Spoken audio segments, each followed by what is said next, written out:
Hello, ladies and gentlemen, and welcome back into another edition of Keytime Sports. Please like, comment, share, subscribe to Keytime Sports right here on YouTube, Key City Sports on Instagram, and the keyonmillions.co. Here is my profile. Here is my media feed. And here is my merchandise shop for people who want to purchase some keys to the road apparel. You can create you an account on millions.co. Go to my profile, which is the key right here. And you can go to my merchandise store and purchase you some keys to the road apparel. For my first time watchers, this is our brand new logo, part of our rebrand. And one thing that I want to get into is let's get into what transpired last night in game 3 of the NBA Finals between the San Antonio Spurs and the New York Knicks. And it's no surprise that the Knicks lost this game. It's not, because I didn't think that the Knicks were that good to sweep 3 consecutive playoff teams. And that's never happened in NBA history at all, for an NBA champion to sweep 3 consecutive playoff opponents on their way to a championship. It's never happened before. Never. So the Spurs, they came out with that word desperation, because we all know that going down 3-0, the series is basically over, because no team in 164 tries have been able to come back and win the series, let alone a lot of them haven't been able to force a game 5 in NBA Finals history. But that's nor here nor there. Julian Champagnie and De'Aaron Fox had 12 points. Now, De'Aaron Fox, he had a lot of shooting woes, but he came up clutch when he was able to. He came up efficient. The last 2 minutes of the game, he came up efficient. Devin Vassell, he had 11 points. Stephon Castle had 23 points, but he still had some turnovers. But, I can deal with that. I can deal with offensive output like that, but you gotta minimize the turnovers, because as you get deeper and deeper into the series, those turnovers are going to be critical. And those turnovers could be backbreaking in a game 6 and in a game 7. If anybody understand what I mean by backbreaking, that means that the same type of turnovers you had earlier on in the series, where you could pretty much shove to the side, you won't be able to the last 2 games of the series. And when it comes to bench production, Dylan Harper. Dylan Harper had 13 points last night, and just his presence alone on the floor when it comes to defense pretty much turned this game around for the Spurs. Now, the Spurs, they came out same exact way. First quarter, very efficient, and seemed like the Knicks were like a couple steps behind. But it seemed like in the second quarter, the Knicks, they came back out and they were able to go on a little bit of a run. They had a lead, and but they weren't able to increase that lead like they have in the first game and in the second game. Now, yesterday I said that there were 3 players that you could not let beat you. You couldn't let Jalen Brunson beat you, OG Anunoby, or Karl Anthony Towns. And none of those guys, well, all of them had an efficient game outside of Karl Anthony Towns. But the 3 guys I said, the 3 X factors, was Josh Hart. He had 16 points, had a good night. Mikal Bridges was nowhere to be found last night. 29 minutes and only 2 points. Landry Shamet a guy that has came off the bench, and within the past two series of the 76ers and the Cavaliers has been able to average 15 points. He only had 3 last night. And everybody else, Mitchell Robinson and Jose Alvarado, they weren't able to affect the game like they did in games 1 and 2. Now, when we get to statistics, most of the statistics and the advantages go in the Spurs' favor. Field goal percentage, 46 to 45. Three-pointers made, the Knicks had that. Free throws, the Spurs, they took 10 more free throw attempts than the Knicks. Mike Brown at the end of his during his press conference after the game, he had a little bit of frustration going on with that. Rebounds, +9 for the Knicks. Offensive rebounds, +6 for the Knicks. Defensive rebounds, +3 for the Knicks. So you see my drift. When it comes to steals, though, advantage Spurs. When it comes to blocks, advantage Spurs. Turnovers, Knicks had more turnovers than the Spurs. Fast break points. It wasn't as many fast break points in this game at all. Because 15 to 5. Points in the paint, +2 for the New York Knicks. Largest lead in this game was 12 for the Spurs, and largest lead in this game for the Knicks was 7 points. Now we get to the recap.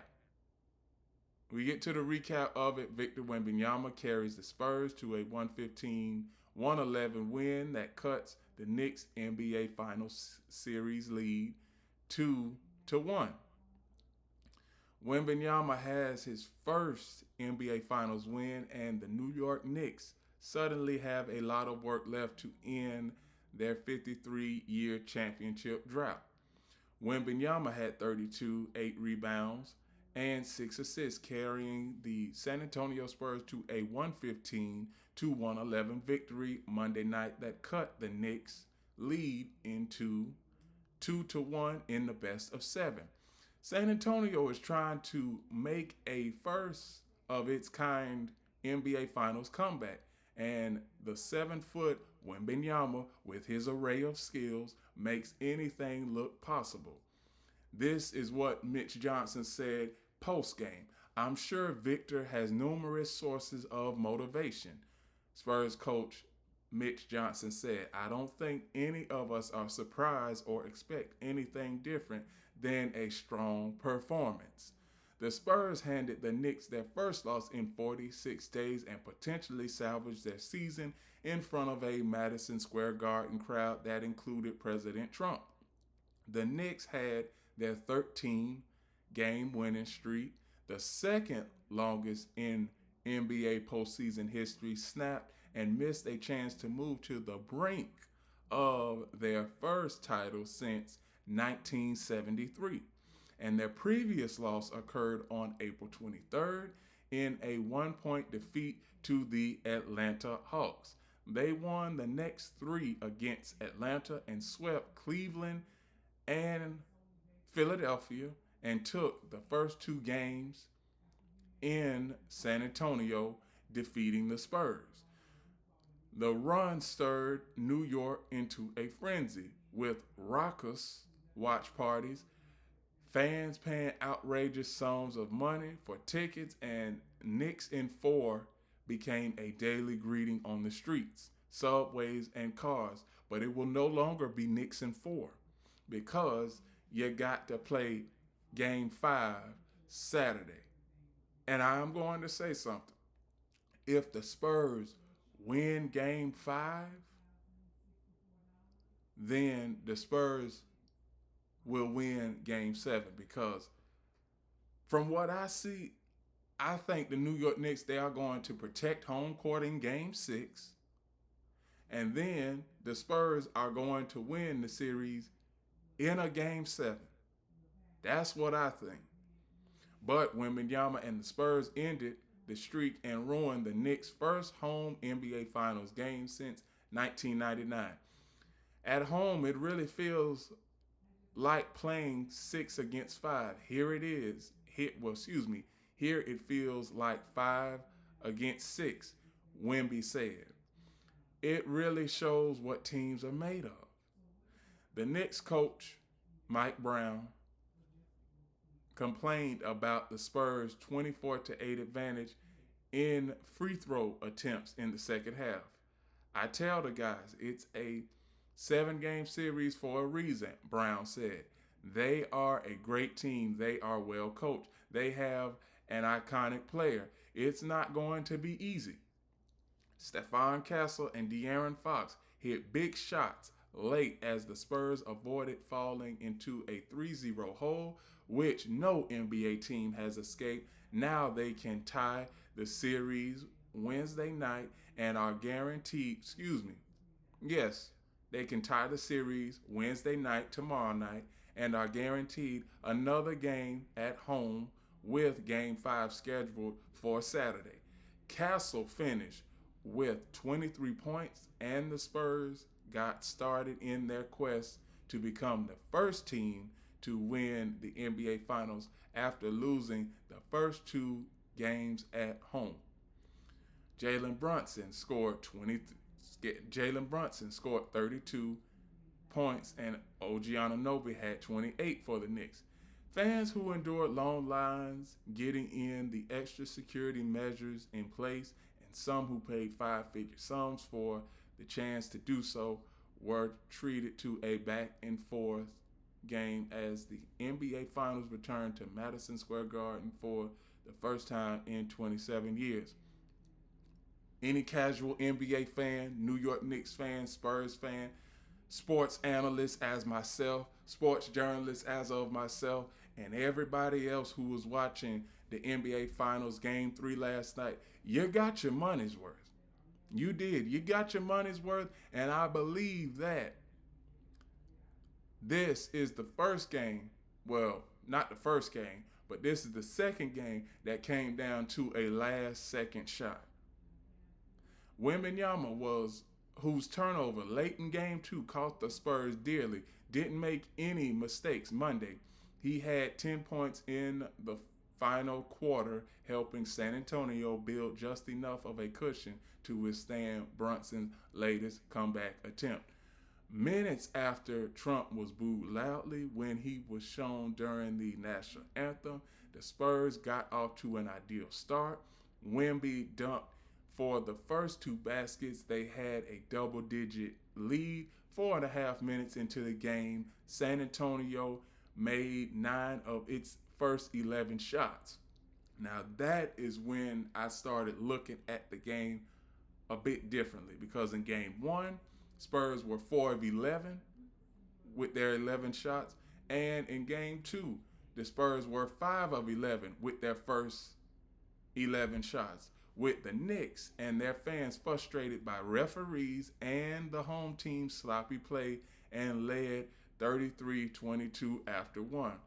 The Garden crowd didn't really start to rock until Anunoby's three-pointer capped an 11-2 surge that cut it to 40-38. The Knicks got their first lead of the night of Brunson, 26-footer, as a part of a big burst to finish the half. New York led 64-57 at the break, but the Spurs went back ahead in the third quarter and led 111-104 on Castle's three-pointer with 1 minute and 53 seconds to play. Castle then closed the scoring with 2 free throws with 6.8 seconds left after Anunoby's three-pointer cut it to Duke.